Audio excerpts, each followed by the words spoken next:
أعوذ بالله من الشيطان الرجيم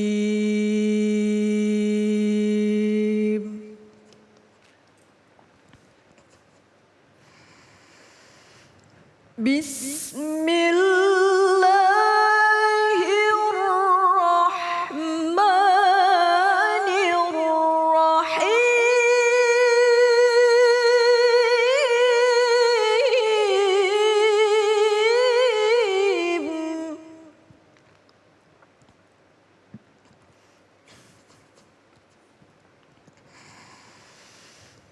يا داود إنا جعلناك خليفة في الأرض فاحكم بين الناس بالحق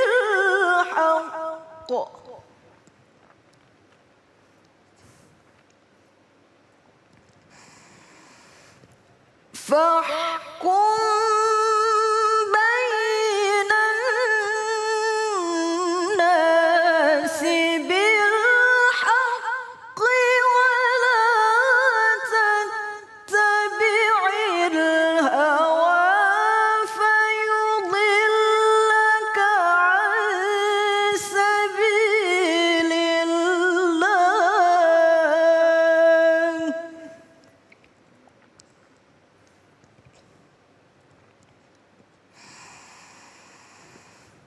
إن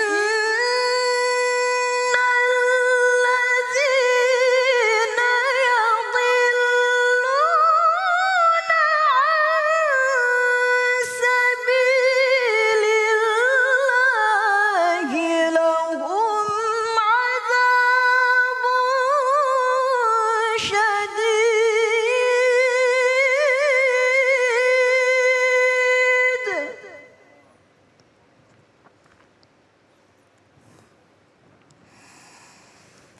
لهم عذاب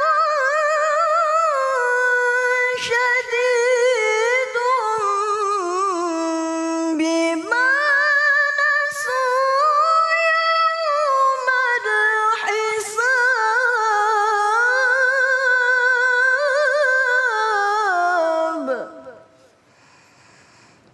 صدق الله العظيم.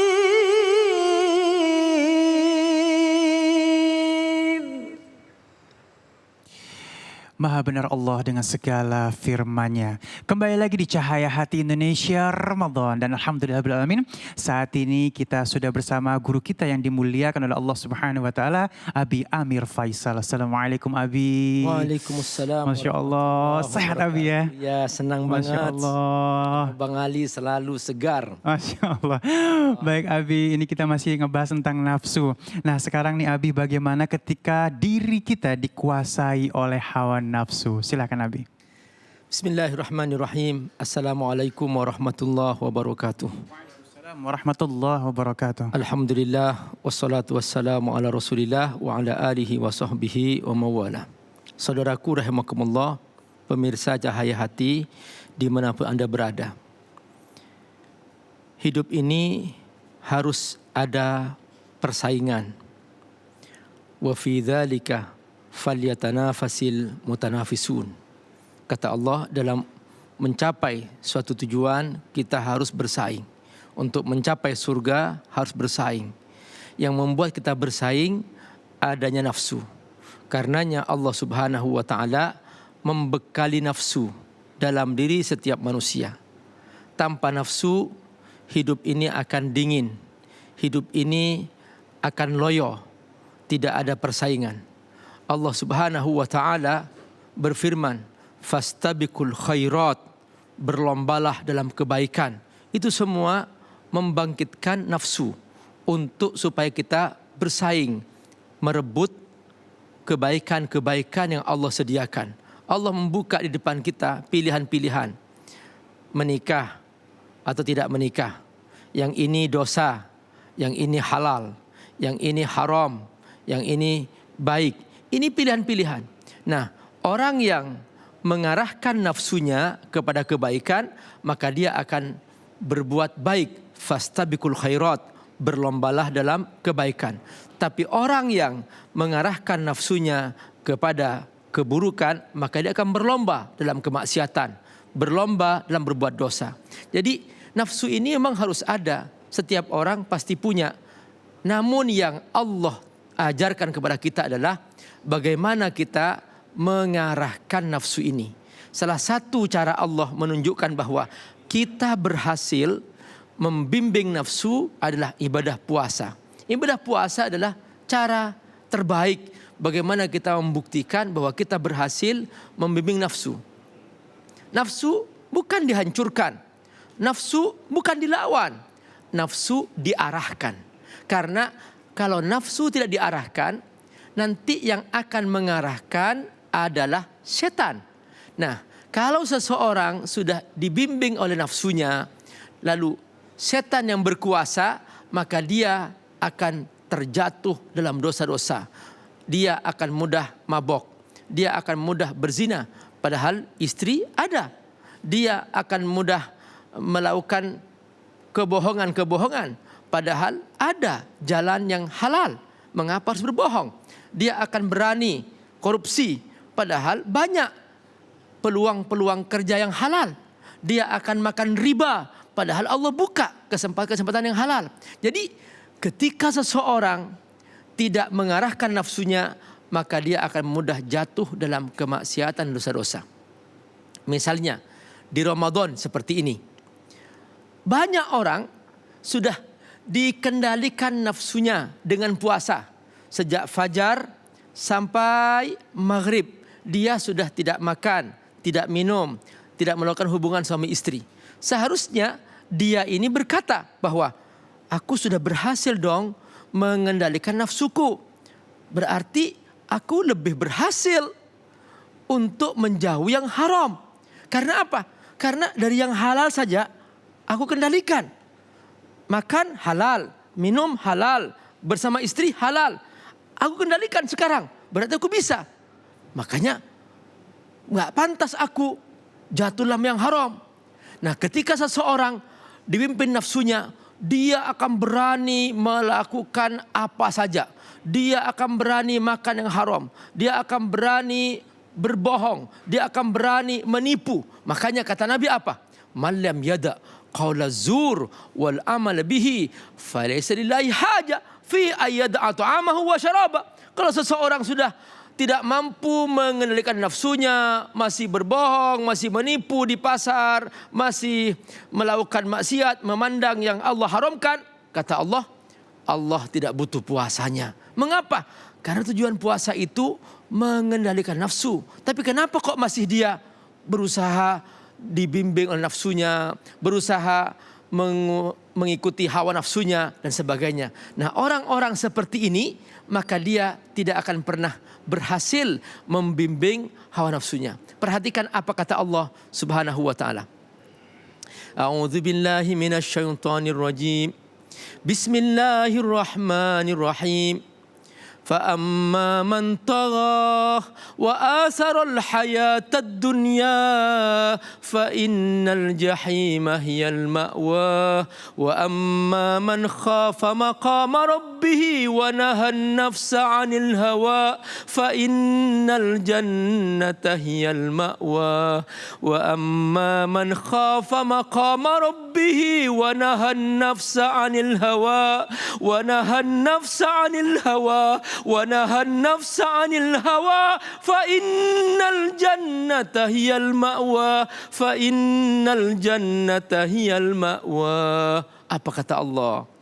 Orang yang tidak mampu mengendalikan nafsunya, pasti dia akan melakukan beberapa cara. Pertama, tagha, dia suka menyimpang. Kata Allah, solat, tidak solat. Kata Allah, puasa, tidak puasa. Kata Allah, hindari zina, berzina. Kata Allah, bangun untuk salat tahajud, berat. Kata Allah, bersahurlah wa kulu washrabu, berat. Akhirnya nggak puasa siangnya. Kata Allah, jangan pandang yang haram, malah dia melihat yang haram. Jangan lakukan yang sia-sia, malah melakukan yang sia-sia. Qad aflahal mu'minun الذين هم في صلاتهم خاشعون والذين هم عن اللغو معرضون والذين هم عن اللغو معرضون والذين هم عن اللغو معرضون. Orang yang mengendalikan nafsu, dia tidak akan melakukan yang sia-sia. Ciri ahli surga, dia menjauhi yang sia-sia. Min husni islamil mar'i tarkuhu ma la ya'ni. Nafsu ingin mengajak kita bersenang-senang yang sia-sia. Tahu enggak, saudaraku rahimakumullah, bagaimana kita tahu bahwa ini amal sia-sia? Tanyakan sebelum beramal. Kira-kira kalau aku melakukan ini ada pahalanya enggak? Kalau enggak ada pahalanya, sia-sia. Kalau sia-sia berarti dimarahi oleh Allah. Masa Pak Ustadz kalau orang sia-sia itu dosa? Coba datang ke kantor, kerjakan yang sia-sia. Kira-kira bos marah enggak? Marah bos. Nah, kalau bos saja marah, punya pegawai melakukan yang sia-sia, main game, main Facebook, target enggak tercapai, pasti bos marah. Nah, bos saja marah, kita melakukan yang sia-sia, apalagi Allah. Allah memberikan nikmat mata, memberikan nikmat kesehatan, memberikan tangan, memberikan kaki. Loh, kemana saja kita gunakan selama ini? Kalau itu sia-sia, berarti kata Allah, kamu telah melakukan dosa. Sia-sia termasuk dosa, saudaraku. Dan dosa inilah perbuatan hawa nafsu. Karenanya kata Allah apa? Kalau engkau masuk surga, kendalikan nafsu. Wa amma man khafa maqama rabbih wa nahan nafsa 'anil hawa fa innal jannata hiyal ma'wa. Siapa yang takut kepada Allah, takut dihisap oleh Allah, takut berdiri di depan Allah, liyaumin azim yauma yaqumun nasu lirabbil alamin, liyaumin azim yauma yaqumun nasu lirabbil alamin. Ini hari yang agung, sangat menakutkan. Di depan Allah kita dimintai pertanggungjawaban. Kita diminta oleh Allah, mana penggunaan matamu, mana penggunaan tanganmu, mana penggunaan kakimu, kemana saja kau gunakan. Semua ini akan dimintai pertanggungjawaban dari Allah Subhanahu wa taala. Nah, kalau kita menjawab semua sia-sia, enggak ada pahalanya, berarti kita dosa selama kita hidup. Saudara-saudara, salah satu ciri bahwa seorang telah dipimpin nafsu, dia berbuat yang sia-sia. Ramadan misalnya, sekarang dalam suasana Covid, dikepung oleh Covid. Kita berkata, sudah ke kantor ditutup, ke masjid ditutup, sudah. Kita di mana? Di rumah saja. Ngapain di rumah saja? Kita kan di rumah. Nah, baca Quran, zikir, istighfar, sholat, bersama keluarga, bersama anak. Ini semua ibadah kepada Allah Subhanahu wa taala. Dalam konteks seperti ini, kita telah berhasil mengendalikan nafsu. Tapi di rumah saja, nonton, gadget, gak baca Quran, buang-buang waktu, ngobrol sana, ngobrol sini, pahalanya tidak ada. Seharian kosong, seharian nol, gak ada pahalanya. Berarti dia sedang dibimbing oleh nafsunya. Beginilah saudara-saudara, kalau kita ingin tahu apakah kita sedang berhasil memimpin nafsu atau kita sedang dipimpin oleh nafsu, lihat diri kita masing-masing. Ketika detik demi detik tidak ada pahala, sama dengan nol. Hidup ya hidup, makan ya makan, minum ya minum, seperti orang pada umumnya. Itu namanya kehidupan jasmani. Tapi nafsu lebih kepada hitungan tentang pahala. Kalau orang berkata the time is money, waktu harus menghasilkan uang, kita orang beriman harus berkata the time is reward, waktu adalah pahala. Kalau kita ingin tahu apakah aku ini telah berhasil mengendalikan nafsu, lihat diri kita masing-masing. Seberapa banyak pahala yang kita dapatkan setiap hari, setiap detik, setiap jam yang kita perbuat. Kalau ternyata setiap saat kita mendatangkan pahala, berarti hidup kita berkah dan kita berhasil mengendalikan nafsu. Sedikit-sedikit kita bersedekah, sedikit-sedikit kita baca Quran, sedikit-sedikit kita bertasbih, subhanallah, walhamdulillah, wala ilaha illallah, wallahu akbar. Sedikit-sedikit kita memberikan nasihat kepada anaknya, kepada anak kita, kepada istri kita, kepada keluarga kita. Kita bersama-sama mereka duduk mengingatkan tentang akhirat, mengingatkan tentang iman. Maka ini adalah perbuatan baik. Semua ini adalah merupakan kebaikan-kebaikan. Berarti kita aman. Kenapa? Karena kita bersama Allah SWT. Kebalikannya, sedikit-sedikit maksiat, sedikit-sedikit berbohong, sedikit-sedikit kita nge-share hoax. Nah, dalam konteks seperti ini, berarti kita sedang dikendalikan oleh nafsu. Dan inilah yang sangat membahayakan, karena dengan ini kita akan banyak melakukan dosa. Apa kata Umar? Man kasura kalamuhu kasura khata'uhu. Orang yang banyak berbuat salah, maka akan banyak dosanya. Faman kasura dunubuhu fannaru aula bihi. Orang yang banyak dosanya, maka dia siap-siap masuk neraka. Masya Allah, Abi terima kasih ilmunya ya. Jamaahku yang dimuliakan oleh Allah Subhanahu wa Ta'ala. Sesaat lagi kita akan mendengarkan kisah para nabi yang insya Allah akan disampaikan oleh guru kita Syekh Fikri Thariq. Jangan kemana-mana, tetap bersama kami di Cahaya Hati Indonesia Ramadan.